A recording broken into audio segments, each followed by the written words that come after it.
Good afternoon, ladies and gentlemen, and welcome to another episode of the Daily Friend Wrap. I'm your host, Nicholas Lorimer, today joined by Mr. Chris Hattingh. Let's get into our first news story of today, and this is just something that caught my eye. One of our colleagues shared it from social media, and it was the videos showing off the preparations for the Tshwane State of the City address. It seems now that our biggest municipalities have decided that they are going to kind of follow in the footsteps of the State of the Nation address and kind of copy the ceremonies that the State of the Nation address has around them.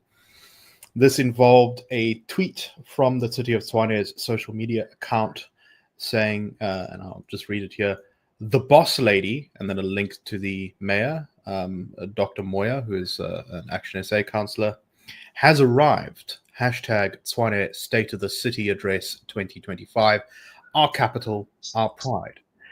The video attached is footage of the sort of procession leading into the arrival of the mayor, which has people on horseback holding the flag of the city, masses of motorbikes driving slowly behind with police officers on them, fire service trucks and rescue vehicles in a sort of procession afterwards. And you know, Chris, Tshwane is not in as bad a state, I think, as the city of Johannesburg.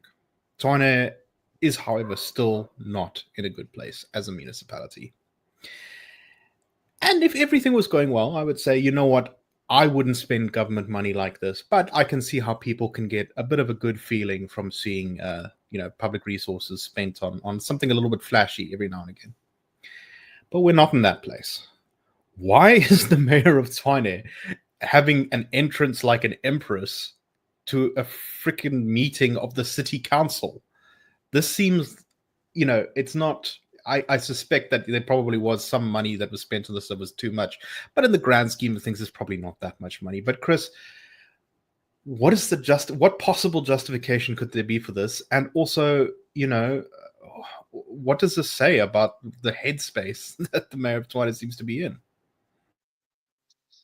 Nick, I know where your levels of frustration based on when you start a question with, Chris, or, this person, when you insert their name. I think it's a bit of a tell on your part. I don't know if it's leading the witness directly, but there is an element of that. But in any case, I very much take your point around spending priorities and sort of pomp and circumstance and when that is appropriate or not. I mean, I think most of us enjoy seeing that kind of thing, but it has to be in the right sort of context. So if Tshwane was one of the best performing metros in the country, if it was in some aspects performing better than Cape Town, which is consistently the best performing metro across various metrics, then I think that the pomp and circumstance of this sort of thing wouldn't feel as hollow or as forced as it does in this case. And I think that maybe gets to the heart of this particular matter, where when you try and make such a show of things and use what limited resources you have for this kind of thing,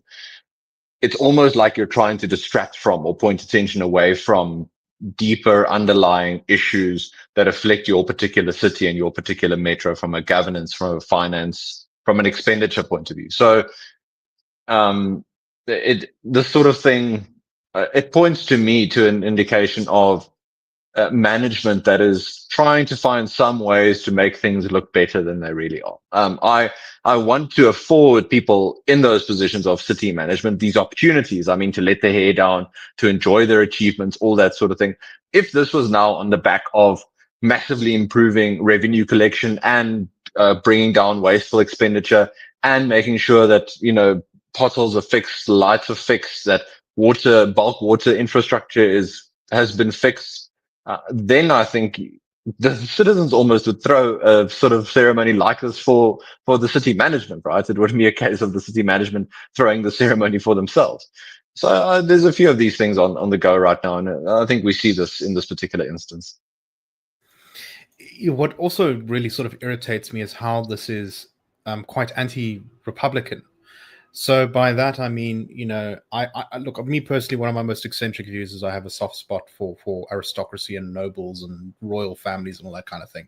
But South Africa is a republic, and these are elected representatives of the people. And this is not even, the head of state. This is someone who is not elected directly by the people. They're not really the face of the city of Tshwane. They were elevated to this position because of agreements in council between the ANC, Action SA, and other parties. And yet there's a sort of monarchical ceremony welcoming them in to give the speech to their subjects. It's just completely the wrong self-aggrandizing spectacle, and it sets the wrong tone for what the relationship of a mayor in particular should be with the residents of their city, which is one where they should be a public servant first and foremost, and not representing the city on the international stage too much. This is not a thing that cities do. That's for presidents, that's for ministers and national government. You are supposed to just do the basics, get the water and the electricity running, make sure the roads are working nicely, clean up things, do the basics, not praise yourself as some sort of empress. Anyway, I thought this was so weird and wrong-headed. We needed to talk about it first. Nick, just before we move on, just one saying that jumps to mind for this sort of thing is that idea of you should treat normal people like superstars.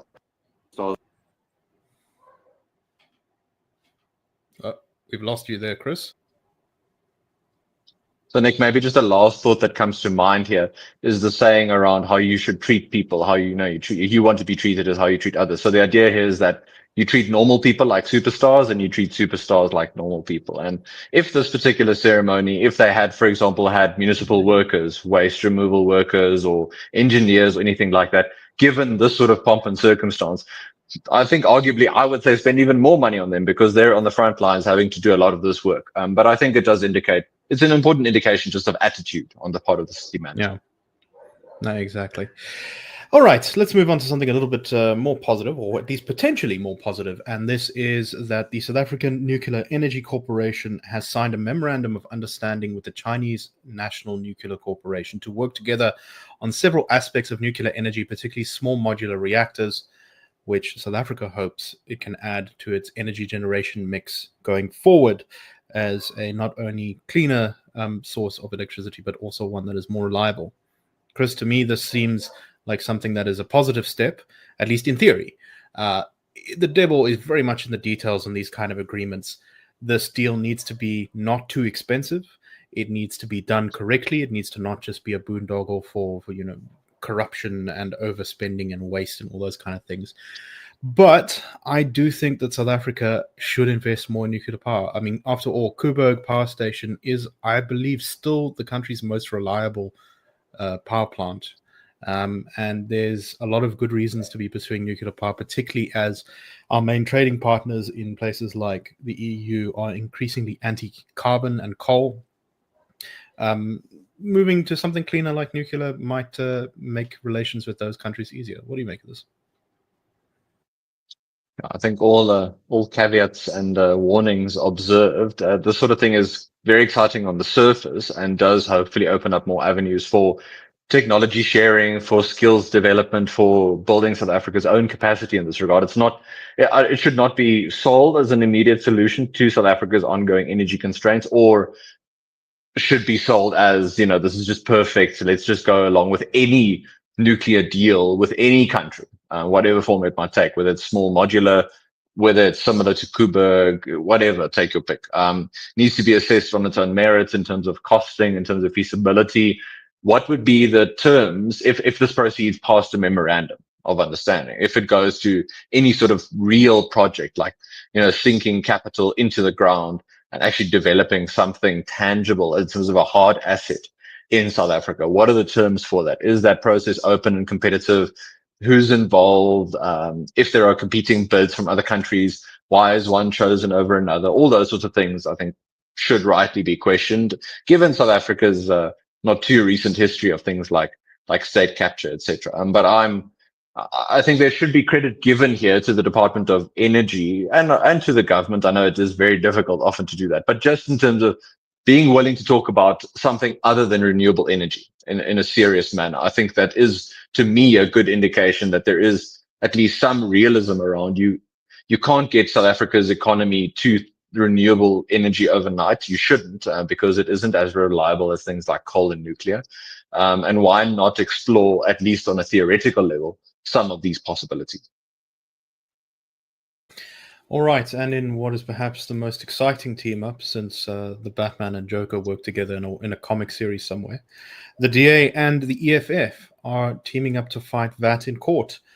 The DA launched a legal action led by Helen Zille to set aside the passing of the VAT increase through Parliament on procedural grounds. And now this legal action has been joined by the EFF, who said the party had taken this step because Parliament could not continue to, quote, operate as a rubber stamp of the executive. The court application is necessary and a principled intervention to protect the democratic character of Parliament and to ensure the process that determine the use of public resources are not reduced to unlawful and illegal processes by the ruling party. So the DA's case, from the reporting I've read on it, is about they believe that the adoption of the fiscal framework, which is the thing that Action SA voted with the ANC and all of the other non-DA and non-Freedom Front Plus GNU partners to pass through Parliament, was unlawfully adopted because the committees did not never voted on the final version of the report. They just went through it clause by clause. The report has contradictory statements in it, that it says that the committees accept the fiscal framework and also recommending that the VAT height be removed, which is contradictory.